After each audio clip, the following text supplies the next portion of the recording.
I think, have we opened this up to let people in now? Let's see. Yes. Okay, great, thank you.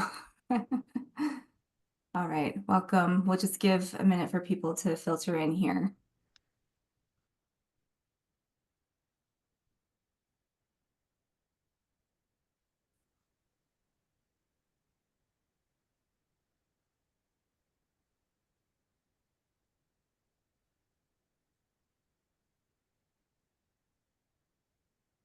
Ah, I keep hitting the wrong things on my screen here. There we go. Okay, well, welcome everyone. I think I'm going to go ahead and get us started just because we have a lot to get through today. So good morning, good afternoon, good evening, wherever you are. Welcome to today's webinar. It's titled Organic Turns Challenges into Growth Opportunities. I'm very happy to see many of you joining us from all across the world. Before we dive into today's topic, I want to do, first I want to introduce myself actually. I'm Dr. Amber Siligo. I am a World Board member with IFM Organics International, and I am also the Senior Director of the Organic Center, which is your trusted source on the science of organic food and farming. And I'm very happy to be your host for today's session. Just a few housekeeping notes. Today's webinar is being recorded. You will receive a link as a registrant later on, but the link will also be available at the IFM Organics International website later. We're hoping that today's session will be as interactive as possible, so please feel free to enter your questions at any time during the webinar. You can use the Q&A box that you should be able to see at the bottom of your Zoom screen there. We'll bring the questions into the conversation during the audience Q&A portion as best we can, time permitting. So let's see, I guess I'll just set the stage a bit for today's webinar topic. The organic sector in North America is facing a very pivotal moment. I'll mention also at this point that for today, as we talk about North America, our focus will be on the US and Canada, given the speakers that we have. But you know, here in North America, on one hand, the demand for organic, it remains strong. Consumers are continuing to value organic's commitment to health and sustainability and trust. And at the same time, we are also navigating some real pressures like inflation, which is affecting people's purchasing decisions. The regulatory landscapes in both the US and Canada are continuously evolving, and our supply chains are being tested in ways we haven't seen before. The policies and the shifts that are happening right now, whether they're related to certification standards, organic transition support systems, or even trade dynamics, all have ripple effects throughout the entire organic sector. And they do touch every level. So from farmers and producers to brands and retailers, and then ultimately to that consumer who chooses to purchase organic products every day. And that's why the conversation that we're about to have could not be more relevant. And it's also why I am really thrilled to have with us two leading voices who are deeply involved in these developments. Today we have with us Tia Loftsgard, who is the Executive Director of the Canada Organic Trade Association, or COTA, and Tom Chapman, who is the co-CEO of the Organic Trade Association, or OTA, in the United States. Both Tia and Tom bring firsthand insights into these challenges that we're facing, and perhaps more importantly, the solutions and strategies and the opportunities that are emerging from within the organic sector itself. So today's conversation isn't just about understanding the obstacles. That is really important, but it's also about highlighting how organic businesses and advocates are adapting, how they're still thriving, and how they're being really innovative during these uncertain times that we're facing today. And I personally am excited by all that we can learn from their experiences. So thank you again, Tia and Tom, for being here. Thank you to all of you attendees who are taking important time out of your day to join us. So a little bit of run of show. Our session today will begin with presentations from Tom and Tia. Then we'll have a fairly structured discussion with topics that we discussed ahead of time. And then we'll end with an audience Q&A in hopes that we can address as many or all of the questions that you have for us. So with that, we'll go ahead and get started. Don't forget to put your questions in that Q&A box throughout as we go. And Tom, I think you should be able to share your screen now. Thank you, Amber, for that wonderful introduction. Can you all see my screen? Yes. Thank you, Amber. All right. Thank you, iPhone Organics International, for inviting me. Thank you, Tia, for joining as well. I'm really excited to join in this conversation.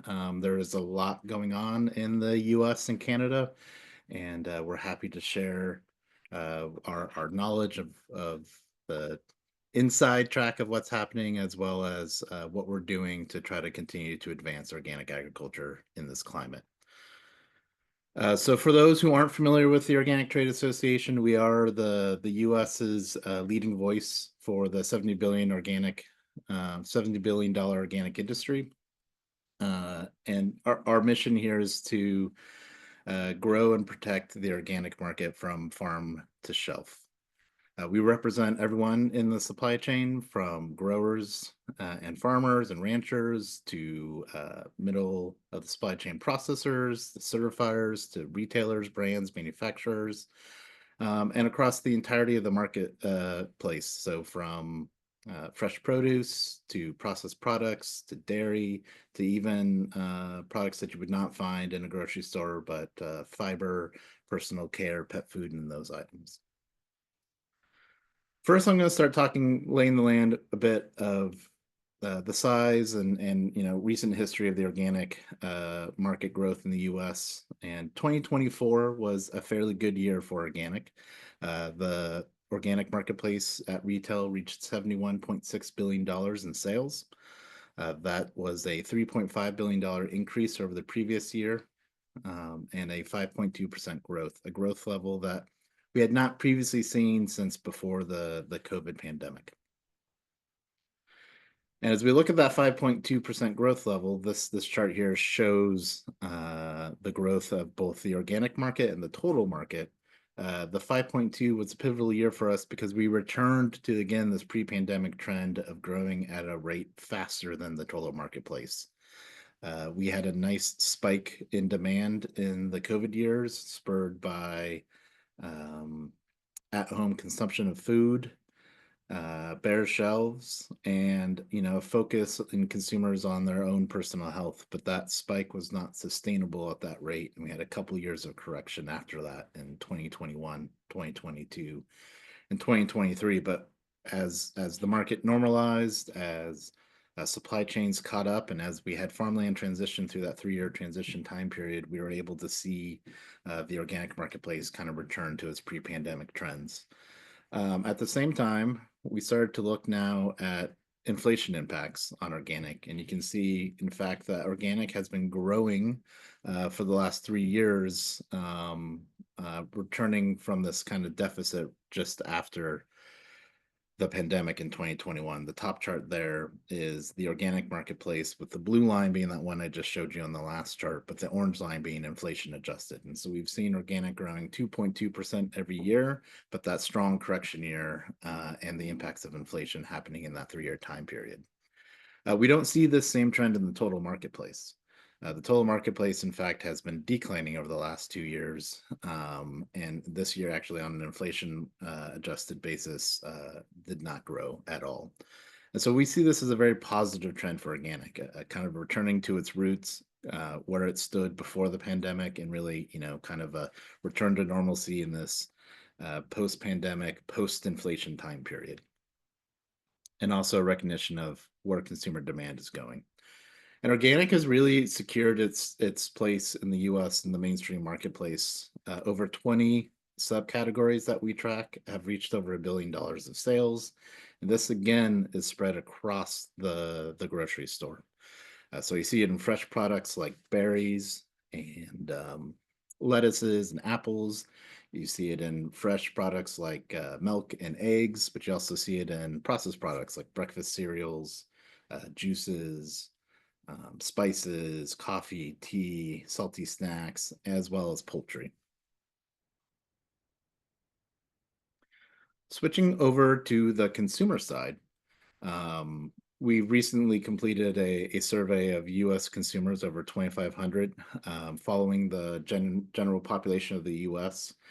And in looking at this, we tested the trust of the USDA organic seal against other major food seals, and we're happy to see that the highest trust remains with the USDA organic seals, the most trusted seal in the marketplace, compared to these other claims. And that will continue to buoy organics growth in our marketplace for the years to come. In fact, when we break down, we looked at several factors, and I'm just going for some real highlights here. But we looked at, claims underneath organic, importance for organic purchasing, trust in organic, and competing labels as well.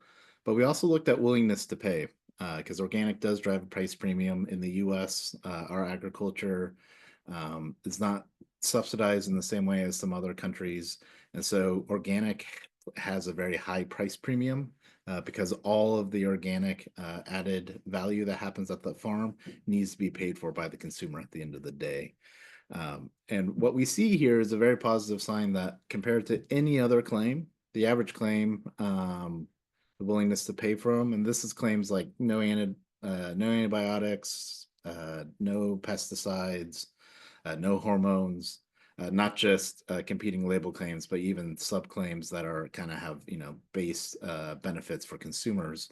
We found that organic still rose above all of those claims by 10 percentage points. And that's quite significant. But even beyond that, when we break it down into generations, what we see is this emerging younger generations who have quite a higher willingness to pay for organic than the older generations. So while the average for individual claims really remains constant regardless of generation, the younger generations, millennials and Gen Z, by 20 points more, really are favoring organic. And so we see this again as they become a greater portion of the purchasing power, that organic will continue to grow. It has yet to reach kind of that climax point in growth, just purely from generational change.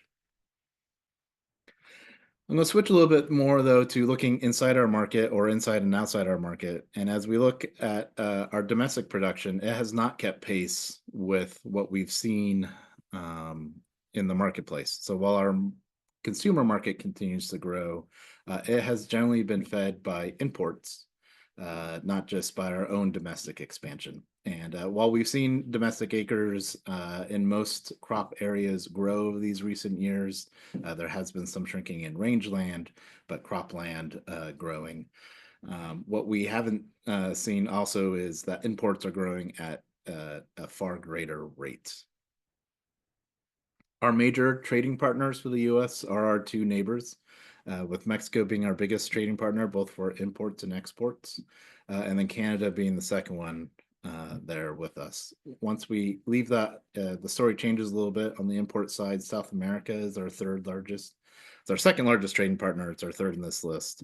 And South American crops that we generally see are products like tropical fruits, sweeteners, chocolate. And then after that, it's the European Union, and then the rest of the world follows suit. On the export side, our major export markets outside of our two neighbors then goes to Asia, with East Asia and South East Asia being our next biggest trading partners. As we look at our trade with our neighbor to the north, and I focus on this purely because Tia is here joining with me, and we'll be going into a little bit more the dynamics between the U.S. and Canada.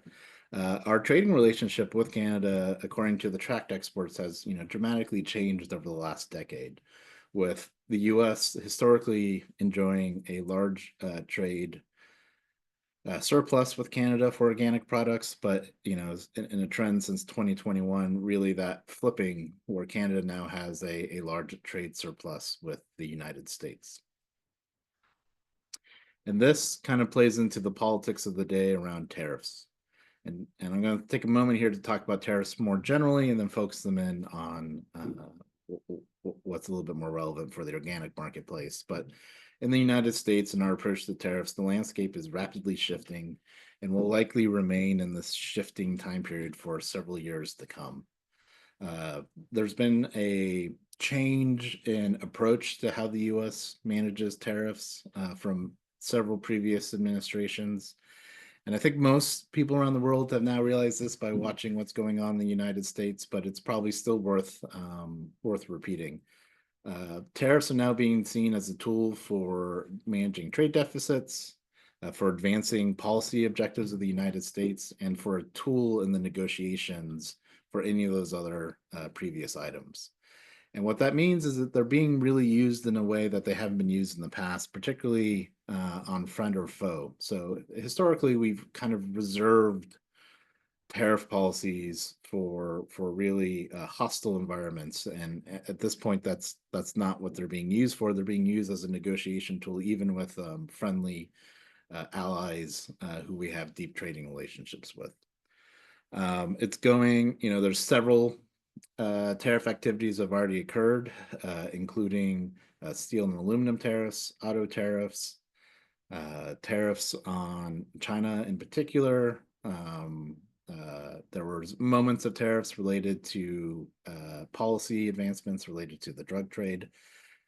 And then there's a proposed, a major one that not many folks know, but will affect any exports from around the world. There is a proposed set of tariffs on Chinese shipbuilding. And the way this will come to fruition is a tariff on ships that are docking in the US, whether or not the company is a Chinese company or not. But if it's a Chinese built ship, then all the goods off of those ships will have an added tariff for the first 5 deliveries into the US.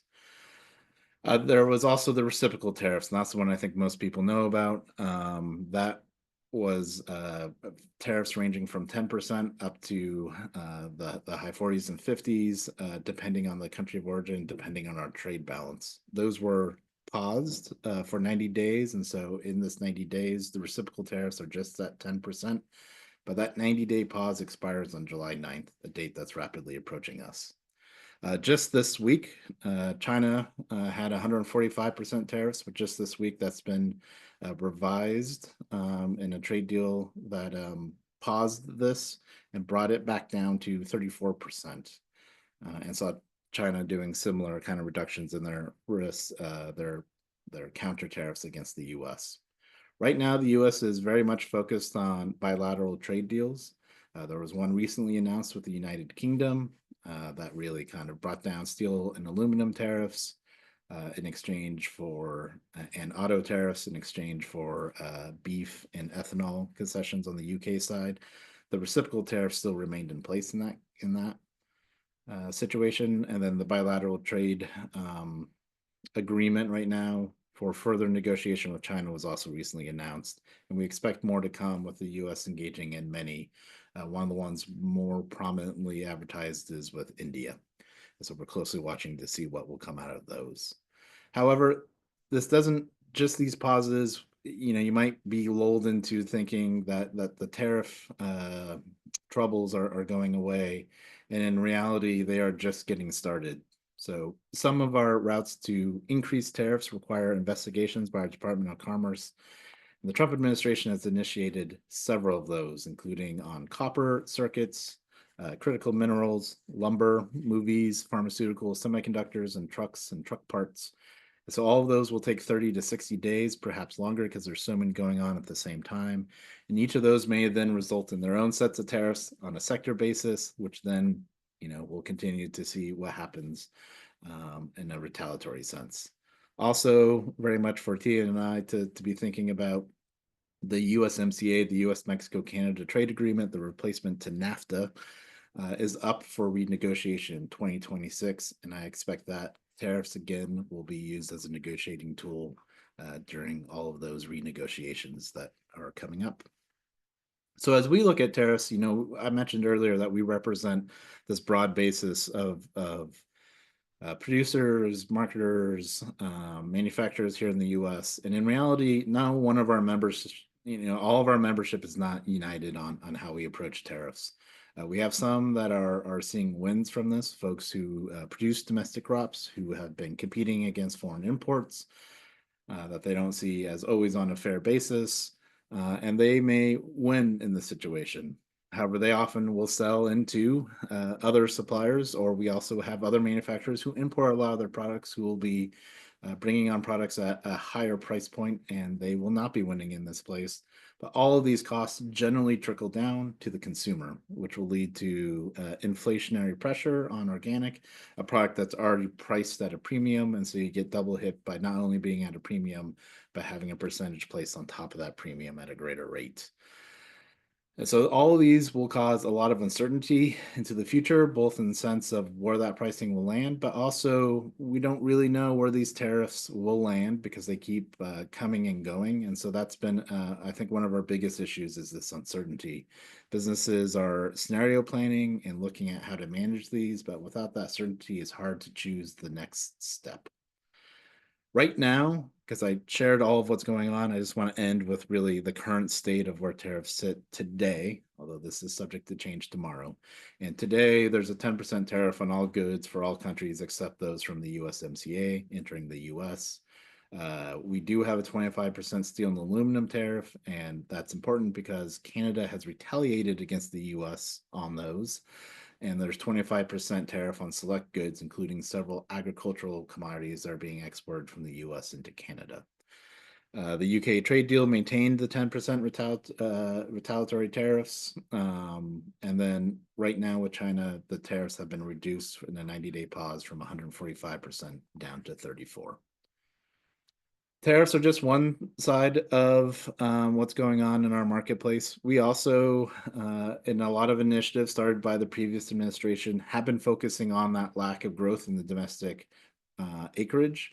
And there are several programs that were rolled out under a broad initiative called the Organic Transition Initiative to try to turn that around. One of them is an initiative called the Transition to Organic Partnership Program that really invested in mentorship and networking for transitioning in current organic operations, providing direct organic technical expertise from everything from production and certification all the way through to marketing and sales.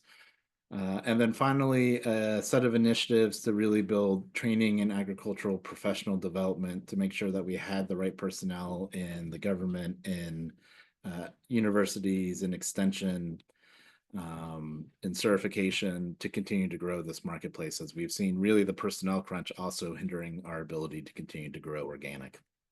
And thinking that all of these would lead to then increasing domestic supply and making sure that the organic marketplace opportunities in the U.S. are being utilized by U.S. producers. We've been 3 years into this program and just are starting now to see the statistics of it, but we've seen almost 4,000 new operations certified via this initiative, an increase of 2,600 acres.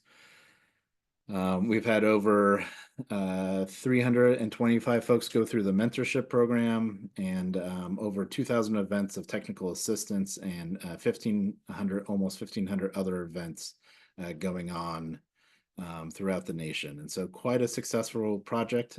It's in year 3 of 5 years, and we look to see what happens in the years to come.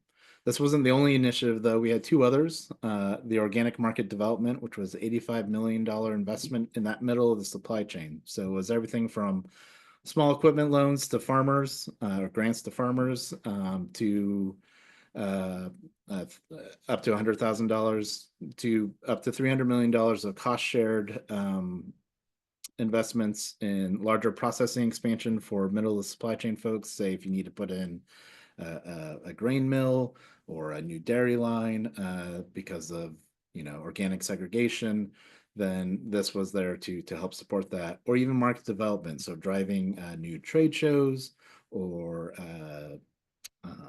consumer marketing activities. These were all initiatives funded under this $85 million. We're all in the first year of this one, and so the impacts of this program are yet to be seen. The other area was the National Resource Conservation Specialist, Organic Specialists. This hired 6 regional specialists and 1 research specialist to work between the NRCS, Department of the USDA, that provides conservation funding and support for farmers. And it really, these roles serve 2.1 to interact with producers and get them into the NRCS and system and make available all those resources, while at the same time also educating the NRCS on the latest organic research and the needs of those organic producers to make sure both sides are able to access the others. This program is also in its first year of implementation, and so we're excited to see what impacts it will have in the years to come as well. All those programs, though, started under the last administration, and since then we've had an election and a lot of changes happening at USDA, and in particular, a lot of changes for organic. So pretty much every leader in the organic space, either at organic or above them, has changed. Of course, in any election, the political positions change. And so we have a new Secretary of Agriculture, we have a new Deputy Secretary who has yet to be confirmed, and we have a new Undersecretary of Market Programs, which is what oversees the organic programs. But underneath that, then you switch to the career side in the US, folks that are generally pretty stable, but we've also seen a lot of change there as well. Bruce Summers, the long-term acting administrator of the Agricultural Marketing Service, where the organic program sits underneath, will be retiring at the end of this month. He is being replaced by a staff member who has also worked there for over 25 years, so we're happy to see that strong continuity. But the leader of the organic program, Jenny Tucker, has rotated to another USDA program, and right now Chris Purdy is the acting deputy administrator of the National Organic Program, where Chris is a great individual, long-term USDA service as well, but he's very new to organic, and we've been working with him to bring him up to speed and continue to collaborate with the team. All of the NOP staff, their leadership is still in place. However, through a lot of the DOGE initiatives here in the United States, we have seen a loss of about 30% of that staff, and are continuing to work with Chris and Bruce and Aaron to understand what implications that will have long-term for the National Organic Program and how they will create a continuity of services during this fairly massive transition. A lot of those grants I also recently mentioned were frozen when the administration switched over. We're happy to announce that two of them, the Organic Market Development and the Transition to Organic Partnership Program, have both been reviewed and released and are expected to continue to be funded through their lifetimes for all the money that was committed previously. There's another program I haven't talked about, but this is our research funding dollars, the Organic Research and Extension Initiative. It is not open yet. So this is a congressionally funded program that the USDA administers every year. About $50 million are made available for organic research projects. Those were set to be funded in January, February, some or have an RFA close in that time period. And those were paused and it has not yet been reopened. In addition to that, some of the open OREI projects from previous years are being terminated, mostly on the grounds from the new policy directions from this administration, which is rollbacks of programs in the diversity, equity, and inclusion space and in the climate space. Lastly, just this week, this administration has a deregulatory priority, and unfortunately, they did pick one organic regulation, one that was finalized in the last few days of the Biden administration, but a pet food and mushroom standards, specific standards in the U.S. organic standards for pet food production and mushroom production have been proposed to be rescinded by this administration and are currently open for a 30-day comment period.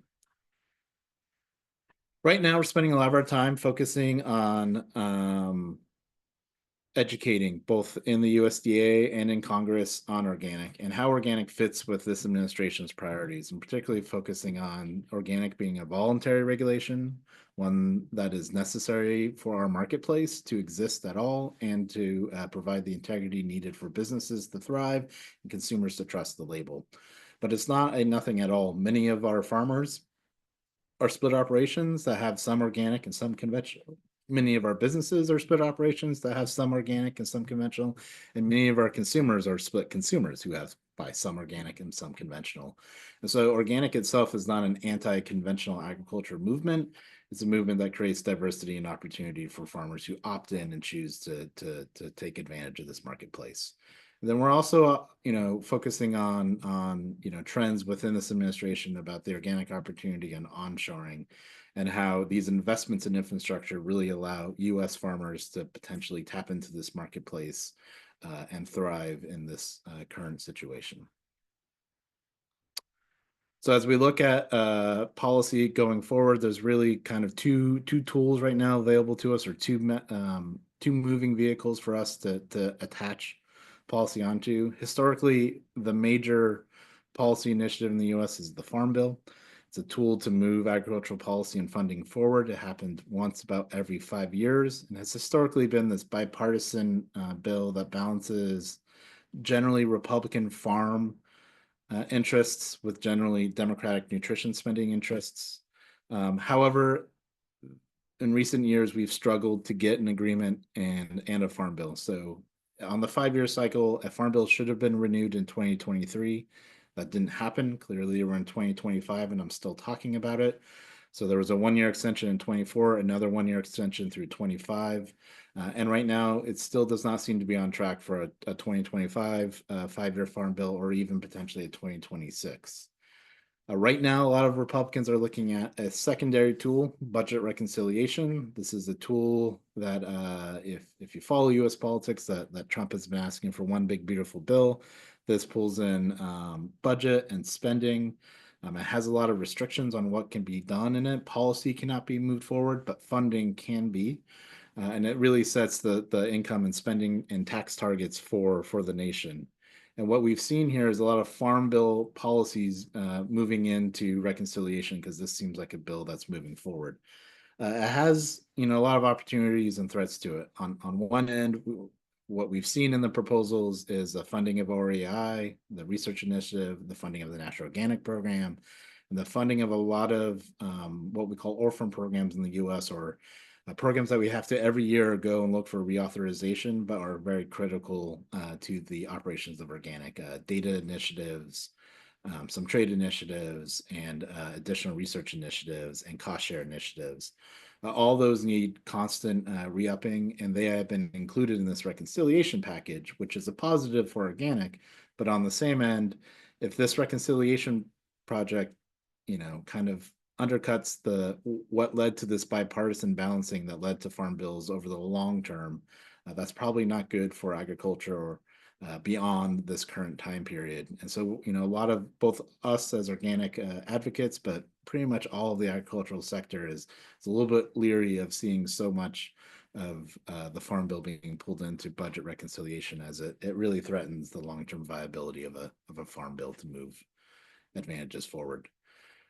Every year we have to fight for funding, and so of course we're fighting for funding on all of these fronts. I won't, for the sake of time, go through every one, but every year we do need to refight for funding for U.S. organic programs. And then if and when the Farm Bill moves forward, there are several initiatives we are looking to move organic policy forward, including increased testing of imports coming into the United States, moving the organic market development programs from a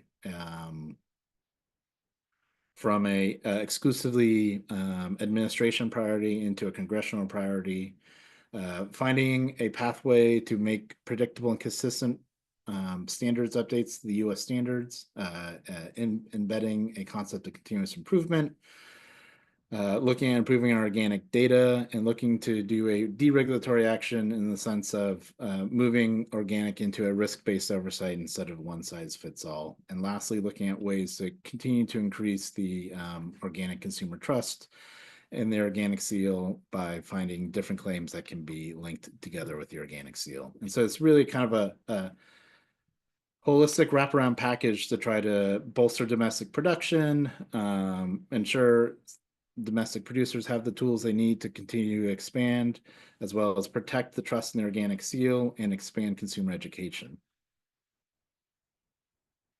So just to wrap up, as I look at the roads ahead in all kind of crises, there's always opportunities. And so we're leaning in really heavily with relationship building in Congress, developing new and emerging champions as Congress has had a lot of turnover recently, and really educating Congress in a different way about organic and what it means for the U.S. agricultural economy. We're also engaging with many new leaders in the USDA, several that are returning and have helped us advance organic policies in the past, and we're looking forward to them being seated so we can get a more comprehensive and collaborative advancement of policy within the USDA building. We've seen some nice early wins in working with this engagement with USDA, including the release of the Organic Market Development Grants and the TOP grants. And we've really seen a coalition building amongst many different organic stakeholder groups in the United States who haven't historically worked together at an optimal level. And so in all these, early wins, OTA had been working in coalition with the Organic Farmers Association and the National Organic Coalition, and hundreds, if not thousands, of organic stakeholders across the nation, both in these and other initiatives to try to bolster and protect where organic is today. And in closing out, we're really encouraging folks to get engaged, to bring their messages to DC, and we're seeing a lot of interest in showing up there, but also really adapting to this climate of uncertainty, realizing that it is likely to stay for several years to come in the future. So with that, Tia, I got two quick plugs. If folks want to join us in Educating Congress, we will be bringing everyone together in the organic community in September, and looking to hold both a conversation as well as meetings with leaders in Congress and the USDA. And so we invite folks to give us suggestions on topics as well as come and attend and join us. This is open to everybody, not just our trade members. And then the two reports I pulled from the market report and the consumer perception report, both of those are for our members. So if you're an OTA member, you can go and access it right now. They are made available for a small fee to members of the public. So you can also purchase it if you want to see the full report. They go into far more detail than what I shared here today. Sorry, Amber. Now I'm done. That's great. Thanks, Tom. Yeah, I mean, there's so much that's happening right now. It's like every day there's something new. So thanks for walking us through a lot of those changes and also highlighting some of those opportunities to navigate them. As Tia gets ready here and starts to share her screen, I just want to let those of you who joined us a little bit later know that if you have questions, you can put them in that Q&A box and we'll do our best to answer them live or incorporate them into our audience Q&A session later on. So Tia, over to you. Great. Well, good morning, everybody from Canada, from Ottawa. And I'm really happy that Tom was able to go first because I think it sets the stage for the rest of the conversation. As we know, US and Canada are very closely aligned. In fact, our two associations used to be legally together, and it wasn't until 2007 that we actually became the Canada Organic Trade Association. Here in Canada, with very many of the same missions to promote and protect organic. And the reason that we, of course, legally had to become separate associations is because we became regulated by government. And you can see exactly for this purpose.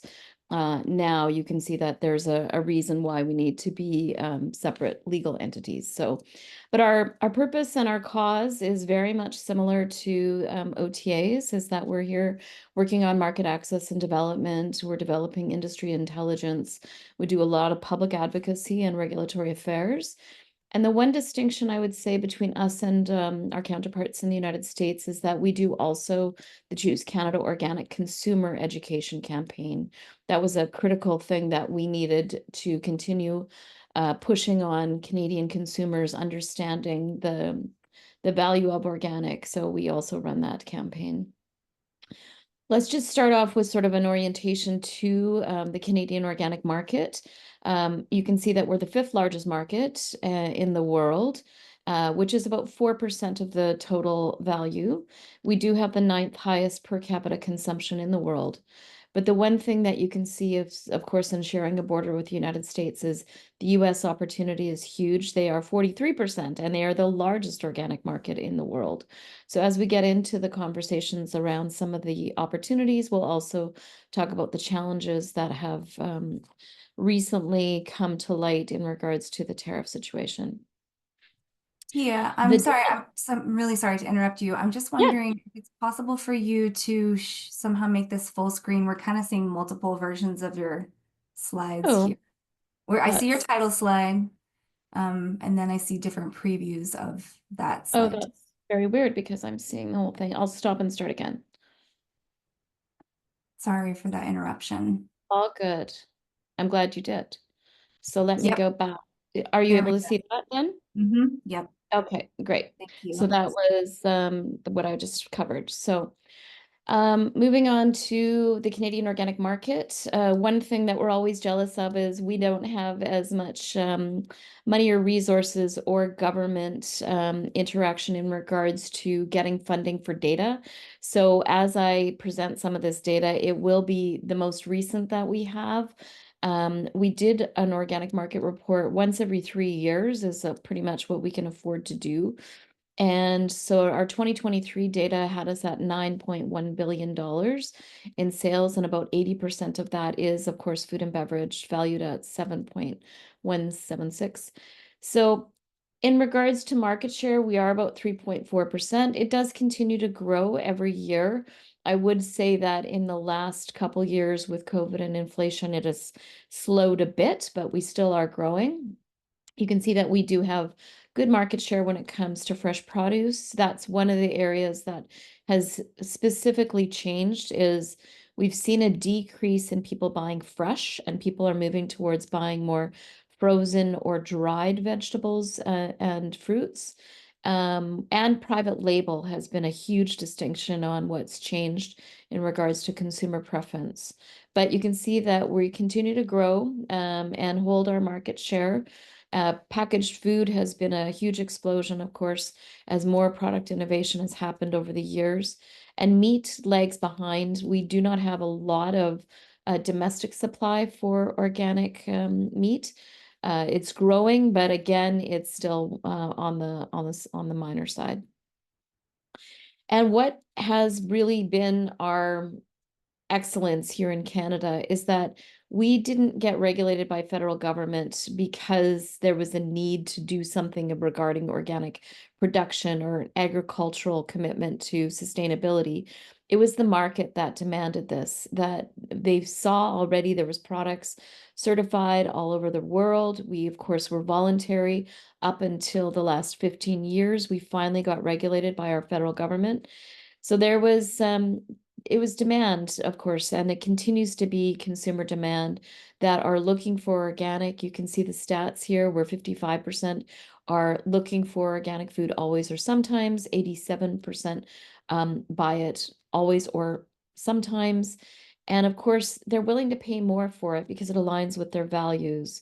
And I think a big part of what we've been doing on the Choose Canada Organic consumer side of things is really educating what does this logo stand for and breaking down the compartments of what is an organic claim besides just the word organic.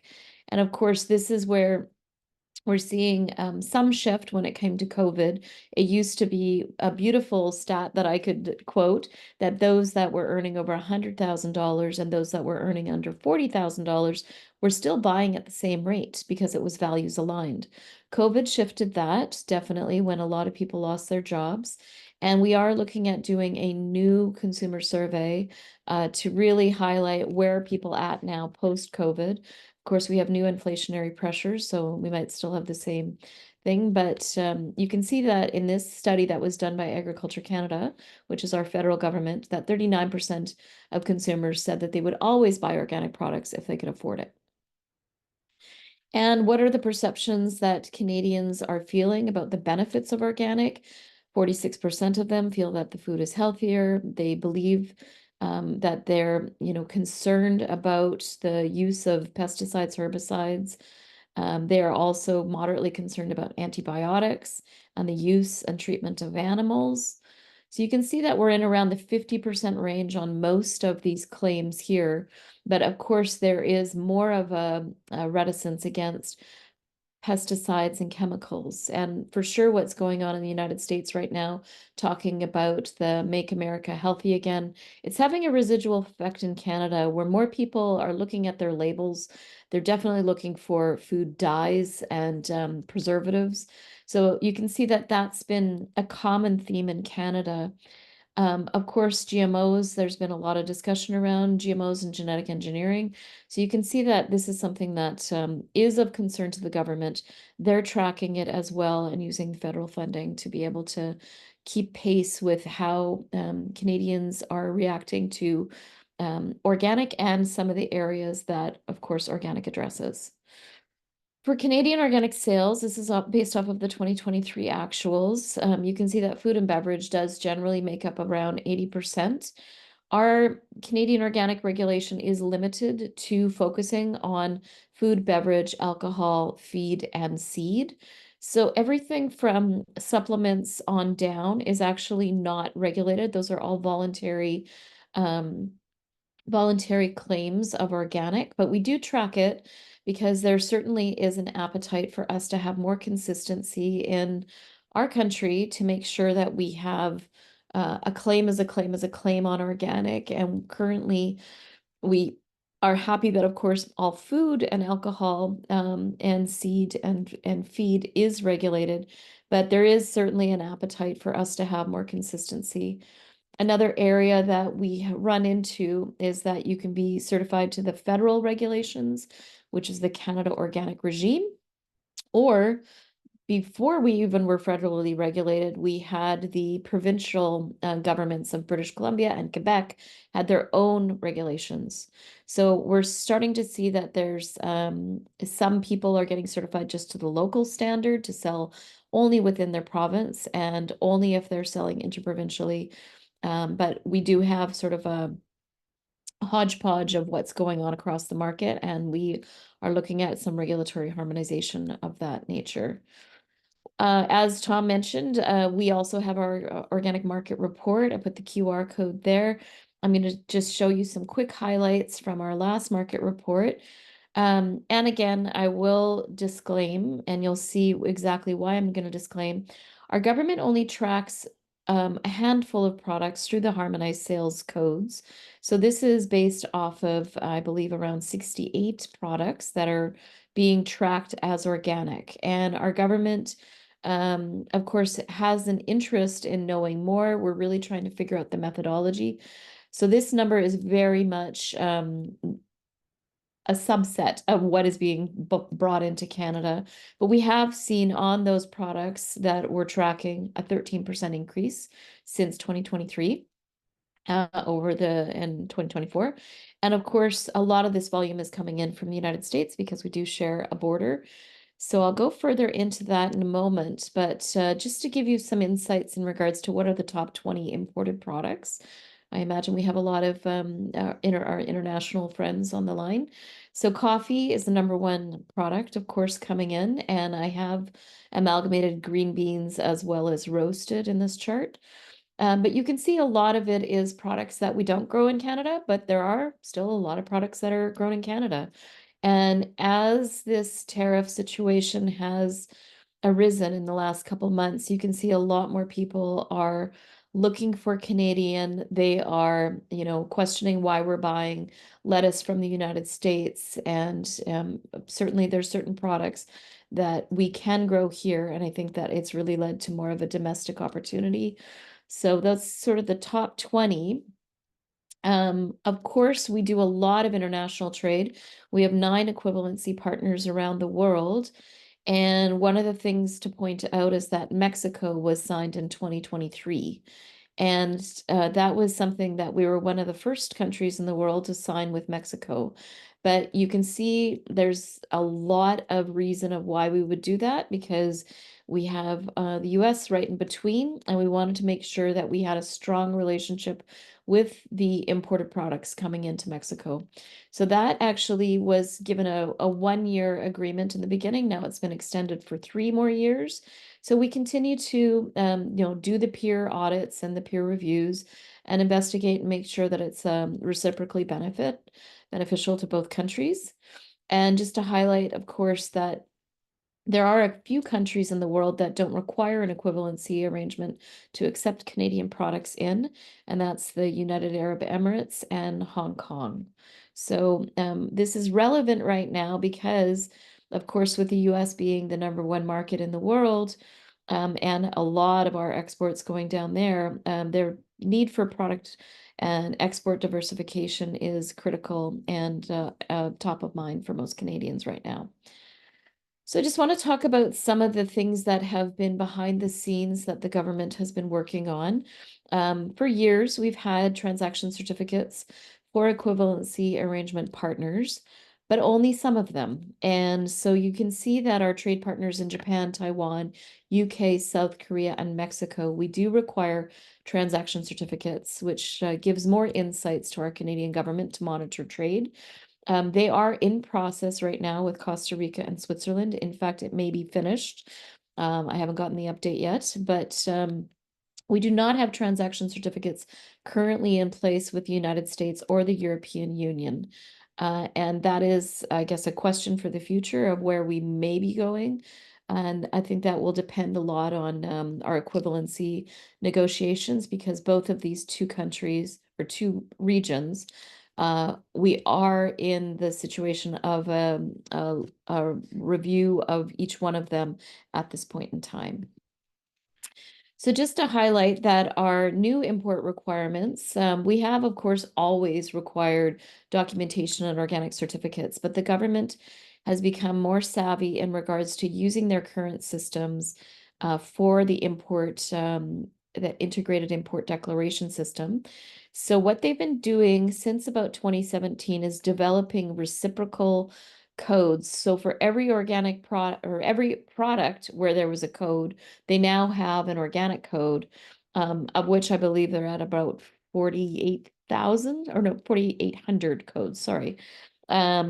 So that has been a multi-year process. They have now finished doing that for every single product that comes into our country that's regulated by under food, feed, or seed. And the point being is that instead of us creating another paperwork process, we actually just used the organic certificate. A couple years ago, we looked at changing the way that the organic certificates listed the equivalency information. So it's now been integrated directly onto the organic certificate so that that one-stop shop with the organic certificate can be uploaded into the IID. And we've been doing education about this for quite some time. It's going to become enforceable as of May 26th, so just in a couple days. So just to highlight again that if you haven't heard this yet from your own competent authority and you are impotent or you are bringing the products into Canada from other regions, that please stay aware of this, that your products will be rejected if you do not have your organic certificate coming in. So please make sure that you're aware and reach out to us if you have questions on this specific thing. So I wanted to really look at also our exports and how much trade we're doing internationally. I always start this by saying this number's wrong because it is only 18 products that are being tracked. So you can see that generally I had estimated that we were more about 2 billion in trade. You can see though we have been growing at a 44% growth rate over last year when it comes to the products that are tracked. But the one thing that I'm so grateful that we have a strong relationship with our US association is we can see that Canada is only tracking 29% of our overall exports to the United States. So in working with the new product, no-pick data that's coming out of the import certificates, we were able to get some insights in regards to the impact of tariffs going into the United States. So you can see, clearly we're way over 2 billion because 1.79 is already going just to the United States. We are a major trading, we're the 20th largest trading partner with the EU. We're doing significant amount of trade to Asia, etc. So I just wanted to highlight that this is a critical area that we have been working on, and we have a data working group right now that's working with our federal government to try and get more insights. Certainly we have an interest and they have an interest in finding a way to track all of this data better. And when it comes to the import data, we now have the solution, which is the import declaration that I just mentioned. So we'll be starting to get true data out of that for all the products starting later this year, I believe, 2025 at the end. So, but there has been many of those product codes in place for several years. So certain product categories like fruit and vegetables, our government is able to take that data and work with it in the way that's going to help us as industry understand the product flow. And what I want to mention here is just because we don't have the statistics does not mean that we don't have strong enforcement going on. This is the challenge with our regulated government right now, is that Agriculture Canada is separate from the enforcement. So there's only so much data that the enforcement side needs in order to do their work. They have all that they need, but for us to round it up from the industry perspective and have the statistics and analysis done, is a completely different department, and that's who we are trying to work with to get the insights that we need. So as we know, and we've spoken about, our world turned a little bit upside down as of February 1st. We knew that there'd be some changes, of course, coming when the US government changed over, but I don't think any of us expected that Canada would be a target in regards to tariffs. So as you know, we've been very good friends with the United States for many years, and we continue to want to be friends, and we'll figure that out. But it's been a challenge, definitely, tracking all of this, so much so that we had to put together this map. So it is available on our website. You can always go to Canada-Organic. But when the US did announce that there would be a 25% tariff on all products going into the United States based off of an emergency act, which was to secure the borders and tackle the fentanyl issue. This essentially gave the ability to really just move ahead in a very quick way. And so our Canadian government definitely decided that they would retaliate in regards to that, and made an announcement that effective on March 4th, that there would be a retaliatory tariffs put in place for $30 billion worth of US goods. And then, and we'll talk about this further in a second, there was a change 2 days later. So we had 2 days of full tariffs going on of the 25% on all Canadian products going in. And then 2 days later, there was a change that allowed for the 25% tariff to be only on products that were not CUSMA compliant. And so for that acronym, in Canada and the US and Mexico, we all chose in our arrangement, our trade agreement, to call it our country first. So it's Canada, US, Mexico agreement. So when I'm speaking about CUSMA, you'll start to understand that if there's products that are made in Canada, and there's a lot of criteria that I'll go into in a second, that those products are going to be exempt. But there's additional tariffs that have been announced over the course of time that will, of course, impact the industry if you're using, steel or aluminum when it comes to manufacturing, of course. And so you can see that there's been continued retaliatory tariffs in the bottom half, which is from Canada. And there's always been this threat of going into a second list of products. The rest of the world, joined us. Besides, before it was just Mexico and Canada, it was the tariff announcement. The rest of the world, of course, came into the same situation in April 5th. And there was a moment there where the tariffs were announced that were so high from other countries that Canada was actually in a beneficial place as a trade partner. But again, that changed, and now it's only 10% on most countries, at least up until that July 9th deadline. And then we will see whether Canada also, becomes more competitive than our trade partners. So just to highlight that this March 4th date really, of course, impacted us. There is a lot of products that are being affected, that are going into the United States. And even when the CUSMA compliant announcement was made, our government did not change that we will continue to be putting the 25% tariff on all of these specific products coming in. And so I think the big difference is that our Canadian government had a very clear list, and there were 65 products that organic qualifies for that would have reciprocal tariffs. It includes all the product categories that you see on the screen. So this was something where, we continue to stay strong in regards to not removing that. And there's always this threat of a list two, and that would be over $200 billion worth of goods that Canada could put in place in regards to drawing on more countermeasures. And so we've done an analysis, and there's at least 384 organic products that we have specific organic data on that we'd be evaluating. But it has not gone into place, and we're all hoping that everything kind of calms down. So we've done an analysis of all Canadian exports going to the United States, and about 55% of them qualify under the CUSMA compliant rule.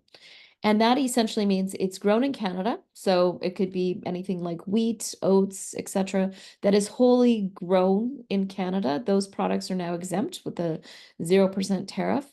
But for any packaged goods or products that are brought in from other regions that don't have mostly Canadian, American, or Mexican content, there is additional criteria. There is a percentage that needs to be in these processed products. It differs per the HS classification, so I won't get into it, but usually it's around 60% more, 60% of the overall. And so this is where Canadians have really had to figure out the rules of trade, because there's also something called most favored nation treatment that we've had in place with the United States. And so that is not exempt. And so many of the traders in the United States, or sorry, in Canada, have been having to actually change over and do some paperwork in regards to qualifying for the CUSMA compliant criteria, which is requiring a certificate of origin, and to have 5 years record keeping to support this claim. So it's right now we're either at a 25%, a 10% tariff, of course, going into the United States, or zero for 55%. But that still means that there's a lot of products coming and going from the United States. Again, this is what the Canadian government measures, and you can see that there has been a decline on the 68 products that, or 65 products on this one we have data on. So you can see there has been a decline of imports to Canada on specific categories, 14% decrease in fact since 2020. So it is something that that is happening, absolutely. But again, this doesn't present the whole picture. And of course, I think all of us in the organic sector want to make sure that organic is not affected. Of course, we're premium products. We need to make sure that price increases are not happening, because there's so much supply chain that goes back and forth across the border. I know we have a specific program in Canada where products such as chicken grown in the United States can come up and be processed and shipped back into the United States. So there's been a lot of questions in regards to this cross-border and how to make sure that we're not affecting each other's regions that much when it comes to primary ingredients that are used and traded back and forth. We have done some analysis in regards to the current tariffs that are in place with the United States and the reciprocal tariffs that Canada has put in place. And you can see that the US is collecting about 5 times the quantity of tariffs that Canada is reciprocated. And this is based solely on the organic data that we've got, which is meaning that about 45% of Canadian products exported to the United States are non-CUSMA compliant. So it's really, altered the way that Canadians are now doing business. You can see that there's been a huge shift in regards to Canadians buying Canadian, and that is something that the government cannot control. Tom and I were talking about how, alcohol has been, any US brands have been pushed off the shelf by several of the provinces. So that is just 100% loss of market. There's a lot of Canadians that are reading the labels and choosing to not buy products that have been predominantly American, specifically in our winter months, such as lettuce and oranges and lemons, etc. So many people are looking to buy a made in Canada. You can see that on the image that I've placed here, there's a lot of signage going on now by the retailers. So that is an example coming from Loblaws. And you can see that if a tariff has been put on, there's specific signage with a little T on the shelves that are indicating if the tariffs uh, situation stops, that the retailer will reduce the price again. But there's been a lot of price increases happening. Of course, our concern is that retailers and distributors are doing price increases across the board, whereas there's only a handful of products that are really actually getting reciprocal tariffs put on. Not to say that inflation isn't not affecting businesses, of course. We've seen many retailers promoting Canadian. So this is, of course, an opportunity that we've been pushing for many years. But I think it also shows that we've tightened up our relationship with Mexico. So we've seen a lot more Mexican products, a lot more Mexican trade. And of course, Canadian businesses have been affected. And so the government has really put in place a strong remission process where they can claim back the amount that they have been charged through these reciprocal tariffs. They've also been changing, how they do business. We've heard of many Canadian companies saying, well, I'm just going to go and start a US operation for manufacturing because we can't go on like this. But we've also seen Canadian companies move towards, if they had European operations or in other regions, they're now re-looking at coming back to Canada and bringing their supply chain closer because then they become CUSMA compliant. So there's a lot of shifts happening in the marketplace. We're having meetings all the time in regards to tariffs. And then on top of it, we've got China tariffs. So this was put in place, of course, in March, but Canada has had tariffs in place in regards to the electrical vehicle situation since last fall. And so China now has retaliated. It doesn't affect organic except for on yellow peas. There's a lot of yellow peas that are going to China from Saskatchewan and Alberta. And it is hugely losing their market because 100% tariff has been put on this product category. So this is something that, farmers are looking at. What do I plant this year? How do we, avoid all these tariff situations and plan to mitigate? So it's been a real risk trying to mitigate all the trade situations. One other mention that I want to make is that because there's been many companies that have done layoffs, even in the organic sector, the government has actually opened up some of our unemployment programs to try and mitigate it. I think they're looking at what they can control quickly. We were looking at, we need much stronger measures in order to avoid layoffs, etc. Similar to what we saw during COVID, and our government is moving as quick as they can. As we know, it changes on a daily basis practically, so it takes time. On the positive side, I just want to highlight that in the last couple years, we have been working on an organic action plan. As mentioned, our government is not structured like it is in the United States, where you've got, the kind of global affairs, agriculture, Statistics Canada together with the enforcement like they have under the NOP. And so what we've been looking at is how to create an organic action plan for Canada. So it's our long-term strategy. We have been in dialogue with our federal government for quite some time. But the challenge for Canada, you may have heard, we've had some proroguing of government where our Prime Minister stepped down at the end of January. So we have not been in a place where we can speak to politicians for quite some time. We now, of course, had a new prime minister who was put in place through the leadership race with the Liberals. And now we also have just had gone through an election, a formal election. So that just happened April 28th, and his cabinet was just named on Tuesday. So we've got a new agricultural minister, we've got a whole new cabinet on the health file and environment file. And they'll only start opening government again in on May 26th. So this has been a period of waiting, and I think there is, it was a tight race, I would say, in regards to the Liberals coming in. They are still a minority government, but they are only 2 seats shy of being a majority government.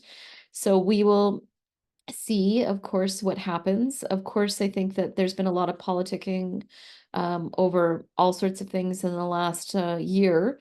Minister Carney, of course, needs to still live down this carbon Carney rhetoric that's been going on. So we're not sure if the federal government is going to go strong in regards to environment in the way that the Trudeau government really did. And so when we've put together our 4 pillars of the organic action plan, I think that the area that's going to be most popular with our new government, in which, of course, organic is neutral and wants to make sure that we are nonpartisan, that it's the market development side of things and trade. We've heard a lot about the economy. Of course, Mark Carney is an economist. So there's a lot of discussion in regards to making sure that trade is available. And of course, when it comes to carbon plans, that is certainly something that is required by our trading nations. So we're going to wait and see in regards to what happens, but we've been pushing ahead. We're going to be doing our final push in regards to getting this out to the new federal government that's just getting sworn in. And one thing to mention is that, as we have been positioning ourselves in regards to the tariffs, Canada, of course, has been having a lot of meetings with the European Union, has been meeting with King Charles. And for the 3rd time in the history of Canada, the King is actually going to come over and open Parliament on May 26th. So our Commonwealth connections have been sort of ignited, I would indicate. And you can see that we're doing a lot more planning and aligning with our European counterparts. Of course, our organic standards, every 5 years, we need to review them. So we've been in that process for the last, I'd say, almost 1.5 years. It's going to come into effect in December 2025. So because of the proroguing of government, we haven't been able to launch the public consultation, but it's coming likely at the end of this month. So stay tuned. I've given you the organicfederation.ca. That's where they will be announcing when it's going to come for public consultation. But we'll be doing a series of different webinars to introduce you to some of the upcoming changes that we perceive.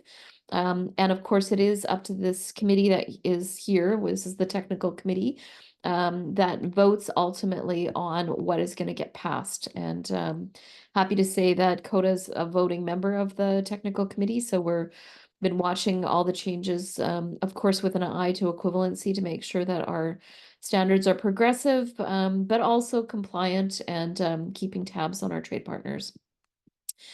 The other thing that we've been working on, of course, is the areas around genetic engineering. Something new that has come out is this is exactly the organization, the Canadian General Standards Board, that incorporates organic by reference. So this voluntary GE labeling review has been around for multiple years. You can see it was started in 2004. It was reaffirmed in 2021. But right now it's back open and the process has just started. I believe that it's going to be a fairly quick process. But what we've discovered is that they want to redefine genetic engineering to exclude genetic engineering, gene editing, or plants with novel traits. In Canada, we do not have a definition by the federal government on gene editing. The only place it's stated really is in our organic standards. So that is, of course, something that we have pointed out to them that our equivalencies are based off of. Of course, they do refer to something called novel traits. And it was in 2023 that our federal government did indicate that plants with novel traits will not be regulated in the same way that GMOs are. So this new standard that they're looking at is really just about the labeling and advertising of products that are not that are or not products of genetic engineering, and we are making sure that of course we're on there's many organic stakeholders that are on that committee, making sure that with an organic eye that things maintain the way that we need as the organic sector. The other thing that's happening is the regenerative organic standard, the regenerative standard. So this is something that has been, I think, worked on for some time. I actually presented at a webinar about 2 weeks ago. It's fresh as of April 2025. And this is essentially looking at how to incorporate, possibly by reference, which is the same way that organic has incorporated our standard into the federal regulations, a regenerative agriculture standard in Canada. So the pillars that they've got are similar, and there's things that we identify with. Of course, we've talked about the regenerative organic certified standard, the ROC, that the Regenerative Organic Alliance has. The big difference here is that they're not really focused on reducing fertilizer or pesticide use. And that is where our differences lie in regards to it. So it's brand new. We'll keep our eye on it, and we'll see, perhaps there could be some positives where we're seeing more people looking to, get on the elements that we identify within the pillars for best management practices. And maybe that next step to organic is not that far out. So we will see. So just to highlight that, of course, navigating the challenges has been the big goal here. Is really the Buy Canada movement has never been stronger. We're not a patriotic bunch over here, but I've never seen people fly so many flags and really look at boycotting very much American products. So that can be an opportunity, of course, for our Canadian producers and for retailers searching out. We work with many retailers that are looking for more Canadian products, but they're also looking at how to diversify to any other countries, such as Mexico, or ones that we have equivalency with. We have a new opportunity with this new government to be able to advance organic in the way that we want to. So we're really excited about that. And of course, we've really deepened our conversations with allies around the world just to make sure that we are, sharing information and protecting the organic sector as best as we can. And that has really led to the organic sector getting very organized in a way that has not been there in prior years. So with the Organic Action Plan, with our international connections, and really connecting with our larger IFOAM world, we're excited about continuing to navigate and ensure positive trade for organic in the sector. Thank you very much. I'll stop sharing. Thank you. Thank you so much, Tia. Gosh, there's so much. There's so much that we could go through, and we're blasting through 90 minutes very quickly here. So we have 10 minutes for discussion. I'm going to give Tia a chance to breathe, and a lot of the questions in the Q&A box are for you. It's the nature of you presenting, and now I'm going to let you try to catch up there. And I'm going to throw the first question to Tom and incorporate a question that we had already discussed, talking about with an audience question about true cost accounting. How do we are we able to use the principles of true cost accounting, which really looks at multiple benefits together to organic as a way to draw consumers in? And also just tagging on to that, Tom, I noticed, your consumer perception survey and some of the values that consumers have, and the language opportunities that we have in our promotion. So how can we fold these two things together about true cost accounting, multiple benefits, as well as like the values that you're seeing that consumers have in the US market? Yeah, it's a really comprehensive and big question. So I'm going to break it down into, I guess, consumers and the opportunity there, and then, more generally about the opportunity with true cost accounting. So on the consumer side, what has been true since organic has been out there is it's, at least American consumers, the the term itself is very difficult to understand. It's a comprehensive term, but the term on its own as a word, it doesn't tell you precisely what it is unless you have a background in what organic is. A term like non-GMO is very clear, and you know what you're getting from just purely looking at that term. And so we've seen an opportunity as we do surveying. What we generally find for organic is the most, has the highest willingness to pay, as this halo, and this consumers know it's good, but they don't know all that much about it. And when we test individual claims on an importance, so different than willingness to pay, but on an importance side, a lot of those claims are more important than the organic certification itself. Even if those claims fall underneath organic, and this is both kind of good for you claims, things like, or free from claims, so chemical avoidance, antibiotics, hormones, to more general claims about biodiversity, climate, farmer welfare.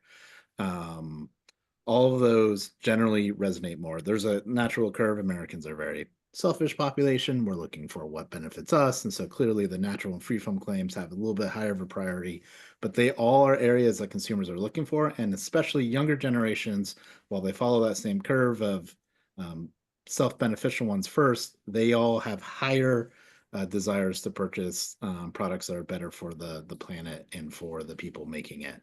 And we really see organic somewhat unique in sitting at this intersection between those two areas, and we need to find ways to accentuate that. So one area that we're looking at is the label claims. I think the other area that we need to be focusing on this is beyond consumers. There's a lot of other factors that influence what products get promoted, get investment, get policy priorities. And this rolls into, what's going on in this kind of meta conversation between stakeholders, sustainability leaders, business leaders, investors.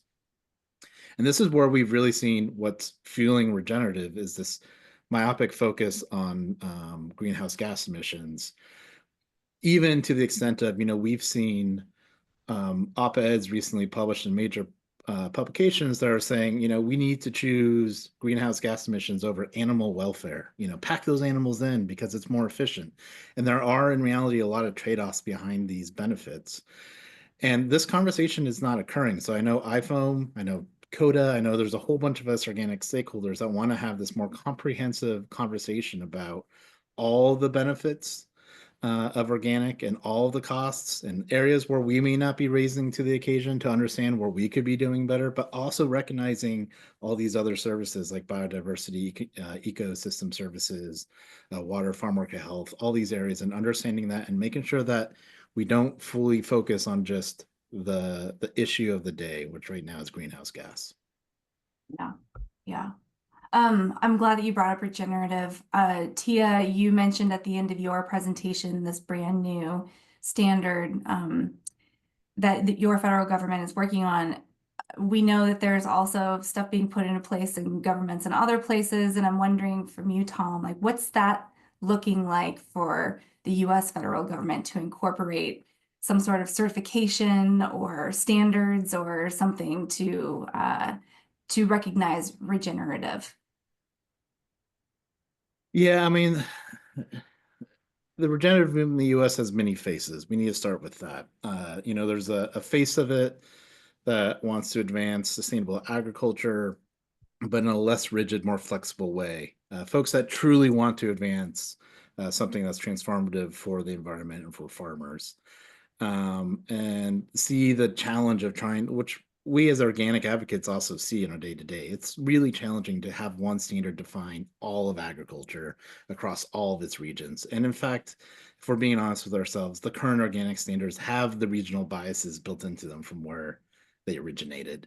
And that's hard for emerging markets to interface. We see this in the US with challenges in the South versus the Northeast and the West because just the way standards were made. There's another face of this regenerative movement, though, about, you know, greenwashing is probably the right term, but it's really, folks that are looking for a low effort environmental claim to capture market. They're not anti-organic per se. They're just really looking for a cheap and easy route. That's particularly true in the US. And then lastly, there's a group that's adopted this as a way to kind of put a positive environmental banner, but hide pesticide usage. And this is the group that usually focuses exclusively on tillage and its harms. They talk about that. They may even talk about the harms of pesticide, but conveniently leave that out when they look for policy advancement. US has always had a set of incentives for conservation activities, particularly in no-till. And I don't expect those to go away, but I haven't really seen a comprehensive federal effort to get a regenerative standard. And in fact, many of those advocates across those different segments have been advocating for the opposite because they see the advantage in the kind of innovative approach. Right now, what I find most interesting, frankly, is the MAHA movement, the Make America Healthy Again movement, which itself hasn't really distinguished what regenerative is and how it fits into their movement. And the Make America Healthy Agreement has definitely a bigger focus than just regenerative. But it's really going to be interesting to see how pesticide usage and regenerative kind of claims roll into that.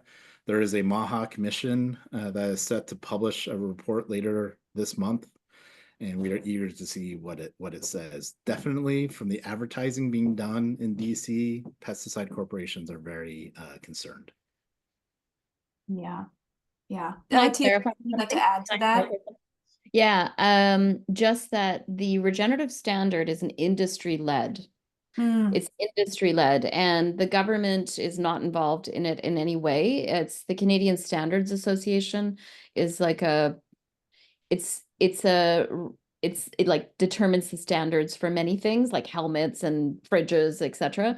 So they've gone the right route in regards to if they did want to become incorporated by reference, they could possibly. They'd still have to go through the regulatory change, which is impossible, right? Like there's lots of things we'd like to change in the regulatory environment as well. So this is, I think, the first step that we're seeing in regards to a voluntary one, but the goal of this standard, of course, is to make sure there's hardly any paperwork, is to actually create some type of standardization, but they're really wanting to reduce sort of like it being so prescriptive, but that's what standards are. And there's no discussion around third party certification or what have you.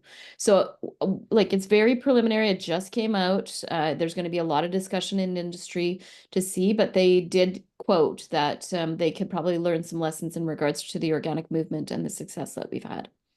Yeah, thanks for correcting me on that and clarifying. So we actually only have a couple minutes left, and there are so many great questions that remain. I apologize that we're not going to be able to get to them in this session. I did want to land on like a positive note and ask each of you to briefly share maybe, the highest priority that you can think of, some ways that people can actively engage to continue to support the growth of the organic sector and movement, whether it's related to policy or something else. What are some tangible things that people can do at this point in this time of great uncertainty and feeling a need to take some agency? Who would like to go first? I can start. I mean, the big thing, as mentioned, is this movement is because of consumers, and consumers are also voters, right? So I think we're starting to see more of the people voting with their dollars, and they've been doing that at the grocery store shelves for many, many years. And now it became, it's becoming more of a political component where people are voting according to who they think will actually align with their values. So I think that's the thing, is continue to vote with your dollars, and that market speaks. It speaks volumes to our politicians. The other thing that I want to say is that I think that organic, the word, right? It has stigma. We call it the O word in Canada, and sometimes our government doesn't like to say the O word. But I think what we really need to do as a sector is to reduce the stigma associated with it, break it down, make it more digestible, to see and find those alliances, because every farmer out there and every manufacturer out there is a possible organic operator of the future, right? We've only seen growth, and it started from somewhere, and it's going to continue to go somewhere because consumers demand it. Yeah, thanks, Tia. Yeah, and that's the very strategy. When I talk about our messaging and pivoting it, that's what we're trying to do, is destigmatize that O word and make it clear to folks that are maybe bigger focused on big agriculture to understand that organic is a critical piece of that bigger pie. But in terms of your question, Amber, I mean, the first thing I would say is everyone needs to, let's take a deep breath and remember that, we're organic advocates. Our roots run deep. That's an advantage of being organic. And we're a resilient set of folks. So no single political movement or moment is going to stop the organic movement. So let's just, let's take some solace in the strength of our movement overall. Right now, we're focusing, like we just talked about, on winning champions with messaging that resonates with consumers, with trade and policymakers. We're also, I really see a lot of strength in this webinar and my communications with Tia and other folks around the world, that the organic community has a connection that extends beyond borders. And we can continue to support each other in ways that develop our movement. We can share best practices. We can share consumer insights. We can share messaging. We can share effective policies. We can do research collaboration, Amber, that I know you do so much work on. And what I really see this movement is doing is instilling in an urgency and a call to action in a lot of our stakeholders, much like Tia just said about consumers being voters and businesses as well, but getting them to show up and realize the power of advocacy and what it needs to do for us to get together to keep organic growing. Yeah, thank you so much for those last inspirational thoughts. And also thank you again for those great presentations. I think you've brought a lot of clarity to maybe many questions that people have had of what's going on in North America with the markets and the current political situation. So just as a reminder for all of you, there will be a link to this, the recording of this going out to your inboxes. And huge thanks to you again for joining us today. Until next time, take care of yourself as best you can, and have a great rest of your day or afternoon or evening, wherever you are. Thanks, Amber. Thank you. Bye-bye.